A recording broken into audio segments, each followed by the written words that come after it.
Hey, Seth David here from the world famous Nerd Enterprises Incorporated. And in this edition of Nerd's Guide to the Galaxy, I want to talk to you about email optimization and inbox zero and just optimizing your email workflow to make sure that you and everyone in your organization can get on the same page about how to manage all this, right? The email is probably one of the biggest inefficiencies in most organizations. The number one reason why is A, the sheer volume of it, but B, if we're leaving emails in our inbox, that means we're going back and reevaluating them every time we go back to our inbox, even if it's just for a second or two to decide we're still not ready to follow up on it yet. So that in itself creates a lot of inefficiencies. You should really only visit an email once, at the most twice, and the ones you visit twice are because the first time you determine it's a bigger task that needs to be, sort of drilled down on, and that means it goes into your work management system. Otherwise, it just gets replied to if it's only going to take 2 minutes, or it gets archived. So I'm going to dig into this and talk to you a little bit about how to set up using Gmail, because that's what I use, how to organize your inbox in the first place, and then how to manage the process. And then you're going to see me take what's currently in my inbox and get it down to inbox zero using the processes that I'm going to describe. So, optimizing your email workflow, a step-by-step guide to achieving inbox zero in Gmail. First things first. Many of you at this point are going to be watching this video and you're going to be sitting there thinking, I have hundreds, if not thousands, of emails in my inbox. So I'm going to show you how to sort of get rid of most of that in very short order, okay? So the first thing I'm going to want you to do is first make sure you're in your inbox, okay, and not in, all mail or anywhere else. So you want to be focusing only on what's in the inbox, and then we're going to filter these emails down, okay? And the way we can do that is I've given you in the write-up something you can copy and paste that'll get you there quickly, but I want to show you how to get there slowly just so you can understand how to do it in email instead of just copying and pasting, okay? So when I click the filter icon that I just clicked in the search bar, down here we have the date-based filter. I'm just going to back it up to a month ago, to say April 10th, okay?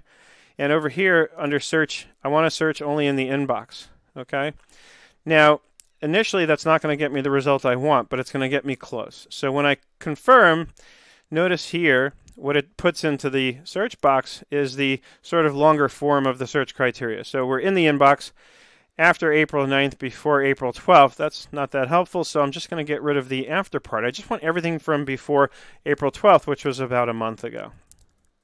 So I'm going to just backspace, right? Leave one space between the first search criteria and the second.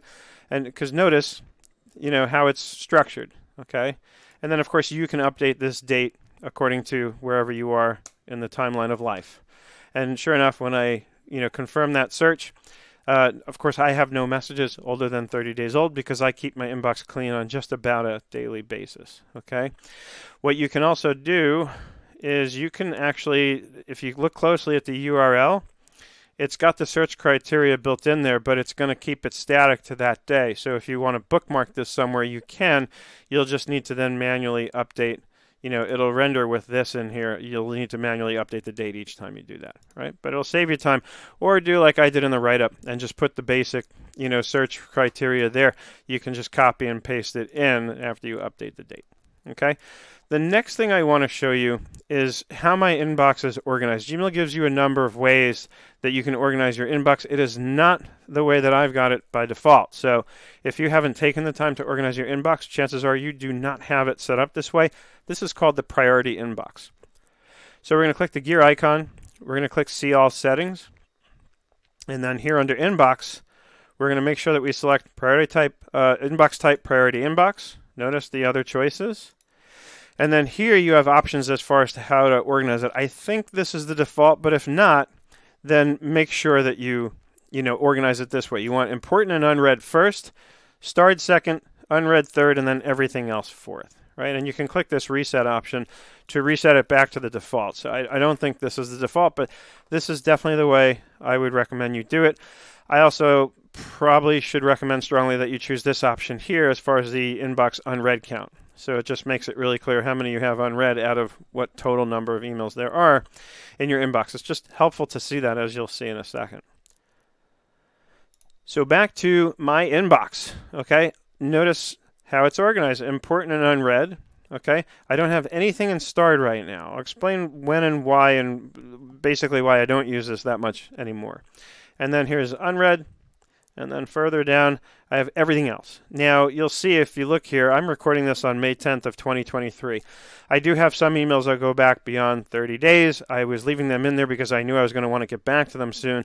At this point, I no longer need to get back to any of these. So now I'm going to walk you through the process, and you're going to see it happen live. And I want to do this because I want you to see how quick it is when you're keeping it up to date like I do on just about a daily basis. So that, because I know the big concern is, it's going to be a lot of time to manage. It's not if you're maintaining it like this. So the first thing I'm going to do is up here, I want to select everything that's unread. Okay, because that's what I want to deal with first, because most of what we get into our inboxes is junk. It's garbage. I don't need it, right? I don't even want to archive it. I just want to delete it, right? So now I'm going to uncheck everything that I want to keep, right? I don't care about that. This I do. This is something I like to have in my archive so I can reference it later, as far as, who opted in and when to my Guide to the Galaxy, okay? This is garbage. Another thing I've started doing more recently is taking the time at this point to say, I don't know why this is marked important and unread. Gmail does a pretty good job of trying to figure that out for you, but I can tell it by unchecking the little important and unread flag there to let it know, hey, by the way, this is not important. And I'm going to leave it checked, and you'll see why in a minute. This is somebody replying to my weekly email that I wrote last Sunday, so I'm going to uncheck that. I want to keep it, okay? Most of this is something I want to keep. Right, and so that's what we're doing. We're kind of reverse engineering the process. I think most people do this the other way, and this is much more efficient. We're just kind of, unchecking the things we want to keep and getting rid of everything else. This is something I like to have access to when I want to read it because I fly a drone as a hobby, and so I belong to the AMA. I don't care about Amazon. And by the way, once I get past the important and unread, most of the rest of this I know is junk. Like, I don't have to look at it that closely, so I just kind of glance at the senders, right, to see if based on the sender there's anything that looks like it might be something I want to keep.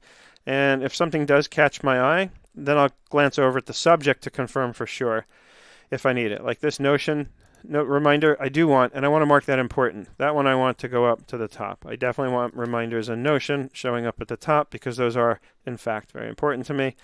This is something I do want to keep because it has the information I need for that appointment. And just glancing back up, everything else I can get rid of. Now notice this is the option I pointed out when we were in the settings. This shows me, all right, I've got 1 to 9 out of 9 emails in important and unread, and I have 1 to 32 of 32 total in the unread section, right? And then everything else, 1 to 14 of 14, right? So I like having that. So I'm going to delete everything that's still selected because this is all the stuff, and sometimes I'll scan through it one more time just to be sure I'm not getting rid of something that I actually do want or need. And then I'm just going to click the trash can. That quickly gets rid of almost all the emails that I have to be concerned about here. Okay, now it only applies to what you're seeing on screen. So if you have so many that it goes on to like a second page, then as you delete what you just deleted, more might kind of load in to that now kind of fit into the view. So be aware of that. Go through the process. Sometimes, if I've let it go for a few days, I might have to go through this part of the process that I just showed you 2 or 3 times before it's all kind of cleaned out.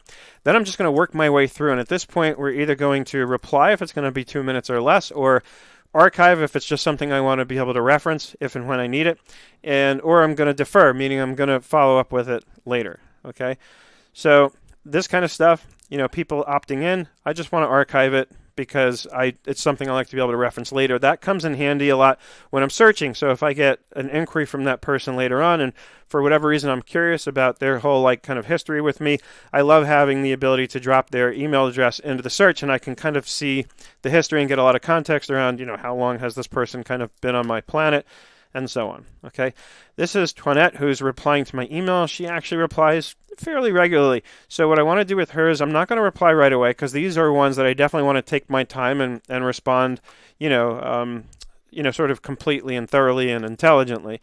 So I'm going to click onto hers, and I'm going to click on my bubble up extension. So I reference my article in this write-up that walks you through what this process is all about. And for now, I'm just going to click Save to Review Later. and then I'm going to archive it because I know I have a quick way back to it when I need to. Okay, this is something I just need archived. This is something I need archived. A Notion reminder like this, what I'm going to do is I'm going to open it up. I'm going to click the link to open the Notion page because that way I have an open tab to follow up later. And I'm going to delete this. I don't need to keep these emails. They would just kind of clutter things up when I'm doing a search. So I get rid of them. This is my outsourced chief marketing officer. So he is somebody that's very important. What I'm going to do with his is he uses Basecamp to communicate. So I'm just going to click that link. And again, then I can delete this. I don't need to keep it. This is garbage. It's junk. I don't know why I'm getting it. I don't know. I don't think I subscribe to this. I don't see an unsubscribe link. So what I'm going to do here is I'm just going to click that guy. And I'm going to just say report spam. Why not? Okay. And this I'm actually going to be a rare case. I'm going to leave it in my inbox. Let's refresh. And then I just have these last 15 to go through. I like to keep tabs on what Mark Wickersham is up to, so I'm going to archive. This can be archived. There's a project I just finished up yesterday. This I'm going to leave in my inbox. So the things I'm choosing to leave in my inbox, that's where the star comes in. If I'm leaving it in my inbox, I star it, which means there's something I need to do about it before I go to sleep tonight. That's the basic rule. This is something I can archive. Payment confirmation from QuickBooks, I can archive. This is a calendar invite I don't need. I've accepted. Okay. Another thing that was another thing I want to leave in my inbox. Okay. This is one of my clients' emails that I like to keep. Order receipt I don't need. This is a drone registration information that I definitely want to archive. Okay. I love ink. I'm going to keep that. And this is more on that same project with that same client. Ooh, and look, an email just popped in while I was doing this.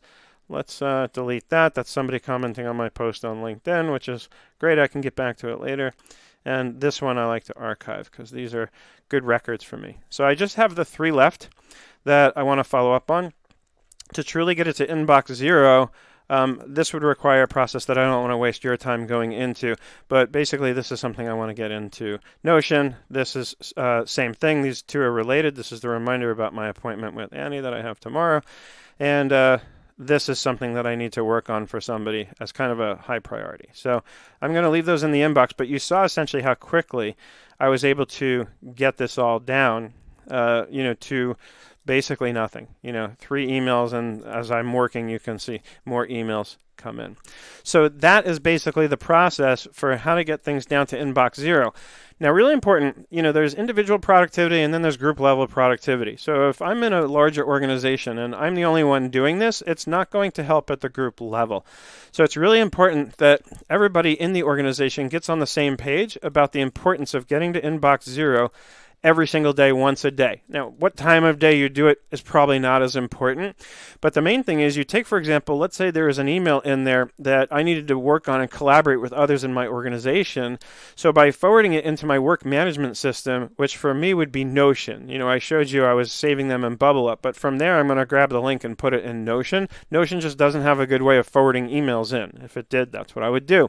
But the bottom line is I will get it into a page in Notion where I will set it up as a task, and then I can share that with anybody in my organization who needs it shared. And then we have a really nice commenting feature in Notion where we can comment and have a nice little thread conversation, make sure everybody's on the same page about who's doing what, where, when, and how. And when it's done, we mark it complete. Right?